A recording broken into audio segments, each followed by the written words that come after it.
আমি হয়তো আপনাদের মনে আছে অনেকবার বলেছি, যদি হারে পার্টিটাই উঠে যাবে তার নমুনা। আর যদি এমএলএ না আসেন, এমপিরা না আসেন, তাহলে পার্টির বাকি কর্মীরা নেতারা কোথায় আছে খোঁজ করতে হবে।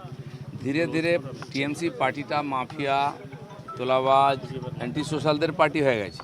তাদের পার্টির কোনো কর্মী আজ নাই পার্টিতে। আজ তাদের নেতারা বলছে যে আগে যদি আইপ্যাকের হাতে না যেত, পার্টিটা যদি পুলিশের হাতে না যেত, আজকে পার্টিটা থাকতো। তো এই সমস্ত ধান্দাবাজ লোকেদের নিয়ে তারা কেটে পড়েছে। পুরনো কর্মীরা আগের থেকেই বলতো যে আমাদের কেউ পৌঁছে না, এখন তো তাদের নামই নেই, নিশান নেই, কোনো খোঁজই নেই। দিলীপদা, আর একটা গুরুত্বপূর্ণ বিষয় হচ্ছে অভিষেক বন্দ্যোপাধ্যায়কে চিকিৎসকরা সুস্থ ডিক্লেয়ার করে দিয়েছেন। দল, বিশেষ করে তার পিসি, তিনি বারবার বলছেন অভিষেক বড্ড অসুস্থ। এই অবস্থায় আজকে ভবানী 12টার সময় ওর হাজিরার টাইম ছিল, ওটাকে অ্যাভয়েড করবে বলে মনে হয়? দেখুন, এগুলো তো চালাকি পুলিশের হাত থেকে বাঁচার জন্য অনেকেই করছেন। এখন কার টাকে ইট পড়ছে, কার গায়ে ইট পড়ছে, মাথায় আলতা লাগিয়ে ঘুরে বেড়াচ্ছে, মাথা ফাটিয়ে দিয়েছে, এই করে বাঁচতে পারবেন না। হিরো হওয়ার চেষ্টা করছেন, পাবলিক দেখে হাসছে। আমি বলছি যে ভুল হসপিটালে নিয়ে যাচ্ছেন। সমস্যাটা মানসিক, তাকে শারীরিক রোগ দেখানো হচ্ছে। মানসিক হসপিটালে যাওয়া উচিত, আগে তো মমতা ব্যানার্জিকে যাওয়া উচিত, কারণ তিনি বলছেন এখনও উনি হারেননি। তো মানসিক হসপিটালে যান, সুস্থ থাকবেন, ভালো থাকবেন। এরম করে সিবিআই, এনআইএ বা সিআইডির হাত থেকে বাঁচতে পারবেন না নাটক করে। কল্যাণ বন্দ্যোপাধ্যায় 1 ঘন্টা চেষ্টা করলেন, কিন্তু রক্ত দেখাতে পারলেন না। রুমালটাকে ভেজালেন বরফে বারবার, কিন্তু এখনো পর্যন্ত যতগুলো ভিডিও, তাতে লাল কিছু আমরা দেখতে ওনার পেলাম। ড্রামা আমরা রাস্তা থেকে পার্লামেন্ট অবধি সব জায়গায় দেখেছি। এমন একটি লোক, এত বছরের পলিটিশিয়ান, এমএলএ, এমপি, এতবারের এত সিনিয়র অ্যাডভোকেট, তার ব্যবহার তার পার্টির মধ্যেই কমপ্লেনের যোগ্য। কাকলি ঘোষ দস্তিদার তার বিরুদ্ধে কমপ্লেন করেছে, মহামৈত্র তার বিরুদ্ধে কমপ্লেন, বারবার তাকে প্রেসের সামনে বলতে হচ্ছে।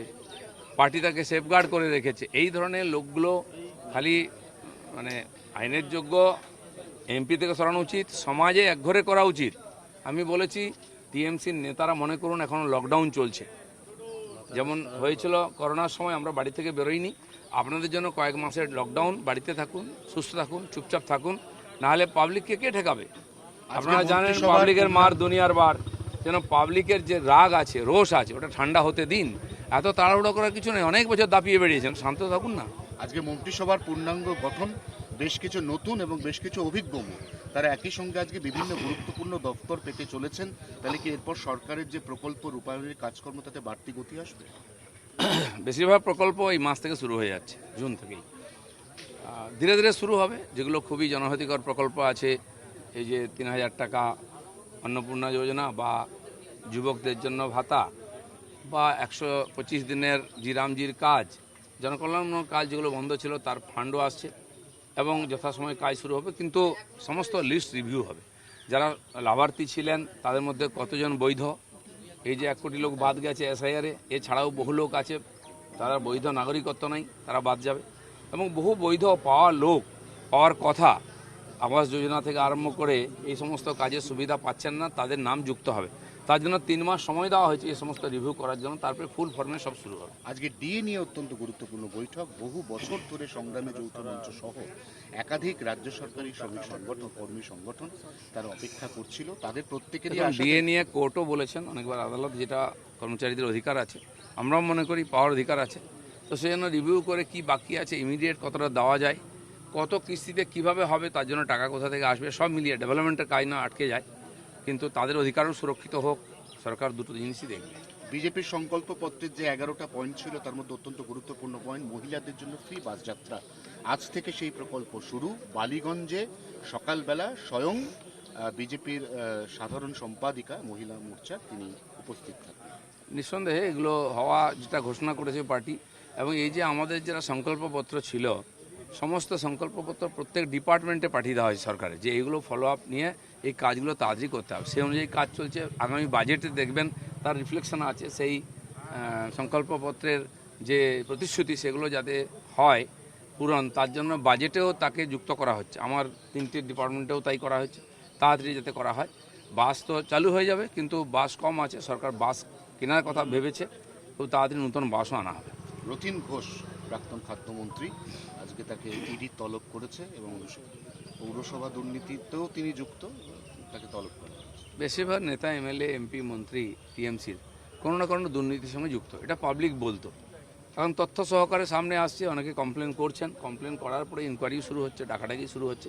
এটা করা জরুরি আছে, নাহলে পশ্চিমবাংলার সাধারণ মানুষের মনের মধ্যে ভুল ধারণা হয়ে গেছে যে চুরি ডাকাতি করেও দিব্যি নেতাগিরি করা যায়, মন্ত্রী থাকা যায়, কেউ কিছু করতে পারবে না, আইনের হাত পৌঁছচ্ছে না, আইনকে ভরসা উঠে গেছে। এগুলো ফিরিয়ে আনার জন্য এই ধরনের অ্যাক্টিভিটি প্রশাসনকে করতে হবে। দাদা, শেষ প্রশ্ন, আজ থেকে গরমের ছুটির পরে খুলছে স্কুল, বন্দে মাতরম দিয়েই আজকে মাদ্রাসা সহ সমস্ত সরকারি অনুদানপ্রাপ্ত স্কুল তারা ক্লাস শুরু। নিঃসন্দেহে এটা খুব গুরুত্বপূর্ণ স্টেপ যে বন্দে মাতরম এই পশ্চিমবাংলায় লেখা হয়েছে, সারা ভারতবর্ষ বন্দে মাতরম গাইছে।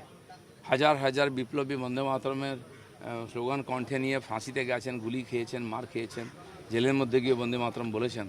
সেটাই বলার অধিকার ছিল না এখানে। তো আমাদের সরকার এটা করেছে, মুখ্যমন্ত্রীকে ধন্যবাদ, তিনি এই ধরনের স্টেপ নিয়েছেন। আগামী প্রজন্ম স্কুল থেকে দেশপ্রেম শিখুক, দেশের প্রতি ভালোবাসা শিখুক। একটা ছোট প্রশ্ন আছে, তৃণমূলীয় পরিষদীয় দল ভেঙে পৃথক ব্লক তৈরির উদ্যোগ, সূত্রের দাবি বিধানসভায় ব্লক স্বতন্ত্র অস্তিত্ব নিয়ে চলবে, তৃণমূলের টিকিটে জিতলেও তৃণমূলের হুইপ তাদের উপরে কাজ করবে না। এটা কি কোথাও গিয়ে নিয়ন্ত্রণ হারিয়ে গেছে তৃণমূলের, তাই এরকম দেখুন, সিদ্ধান্ত? টিএমসির নিয়ন্ত্রণ অনেকদিন আগেই হারিয়ে গেছে। আপনারা জানতেন অভিষেক ব্যানার্জি ছিলেন যুবা বলে একটি সংগঠনের প্রধান, আবার যুবা মোর্চা আলাদা ছিল। এই ধরনের করে দলের মধ্যে কিছু লোককে বিশেষ সুবিধা অধিকার দেওয়া হতো, সেই করতে করতে পার্টিটা এই অবস্থা। যাই করুন, পার্টি না থাকলে তার এই বিভাজনের কী মানে? দাদা, আগামীকাল মমতা বন্দ্যোপাধ্যায় বিক্ষোভে নামছেন ভোট পরবর্তী হিংসার দাবি প্রতিবাদ করে ধর্মতলায়। একজন এমপি বিক্ষোভ দেখাতে কি দুরবস্থায় পড়েছেন, কল্যাণ ব্যানার্জির কাছ থেকে শিখে নিন। আমি বলছি কিছুদিন শান্তিতে থাকুন না, অভ্যেসটা পাল্টান। এই বিক্ষোভ করলেন 15 বছর মুখ্যমন্ত্রী থেকেও, তার আগেও, এখনও তাই করবেন। আরে কখনো হয় কাজ করুন, নাহলে কাজ করতে দিন। আপনি কি তাহলে কালকে মমতা বন্দ্যোপাধ্যায়কে পথে না নামার পরামর্শ দিচ্ছেন? আমি তাই বলছি, ওনার স্বাস্থ্যের পক্ষেও ভালো, আর সাধারণ জনতারও অসুবিধা হবে না। একদিন তো অসুবিধাই করেছেন, একটু মানুষকে শান্তিতে চলাফেরা করতে দিন।